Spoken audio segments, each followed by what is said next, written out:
And there's certainly blood in the water today for Schumer to be ousted. And when McCarthy was, I mean, Mike Johnson was a nobody. He wasn't had a national profile. Now he is the leader. He's the House Speaker now. So do you think that if Schumer was, I know there's a lot of hypotheticals here. Let's say Schumer is being challenged. I know you said it's hard to beat somebody with nobody. Would it be someone with a smaller profile, perhaps? Because who do you think would emerge? Yeah, so the Senate, the dynamics of a Senate vote are a little different than a House vote, right? Because there's just less of them.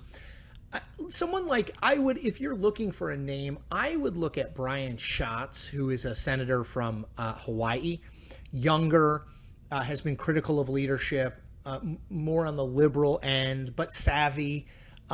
Chris Van Hollen from Maryland is someone who would like to be in leadership. You know, if they go kind of a more caretaker route, like they get Schumer out, but they don't want to give it to a new person before the 2026 election. Patty Murray, who's been in the Senate for a very long time, she's already in leadership, would make some sense as a female leader of the party. So those are the names that jump out to me as people would be interested. But again, you know, you gotta take a risk. I mean, you know, announcing against Schumer, if you lose, he is going to punish you for that. So it's like, if it's the old Omar from The Wire line, if you come at the king, you best not miss. Like, that's the situation. Like, if you're going to get in, you better have a pretty damn good feeling that you can win.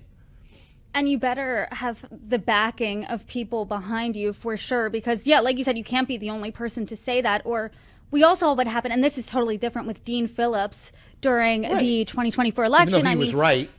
Exactly. But, I mean, we saw what happened to him during that time. He was pretty much ostracized. Exactly. Totally.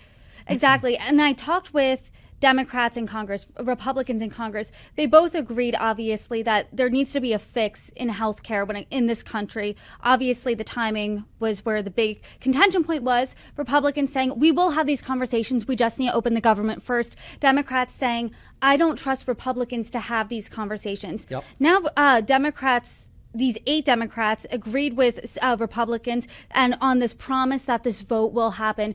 Do you think that the vote will happen? Because the House Democrats I talked to were afraid that, or didn't trust that Republicans would keep their word. Well, that's what's hard. Go back to October 16th when John Thune initially offered this same deal. The response from Democrats were, we don't trust John Thune. We don't think he can make good on it. So, I mean, I guess they could trust him more a month on, but it's kind of weird.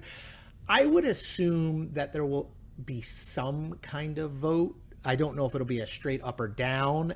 Again, if I'm a Republican, I want to avoid voting against the thing that 70% of the public wants, right? I mean, in a close to an election year, on an issue, healthcare, that touches everybody. That's why it's so odd to me that the Democrats decided to do it now. Like, if you didn't trust John Thune on October 16th, why do you trust him on November 10th? And that, you know, I think there will be some kind of vote. I'm a little more skeptical it will be a straight up or down, should we have these subsidies or not. But I guess, you know, we'll see. You know, I mean, I do think the government is going to reopen probably by the end of the week. And that's a good thing from a real people perspective. Air traffic controllers will get paid. Federal employees will get paid. SNAP benefits will return. You know what I mean? So, like, let's focus on those things. But the other stuff I think is a little bit more up in the air.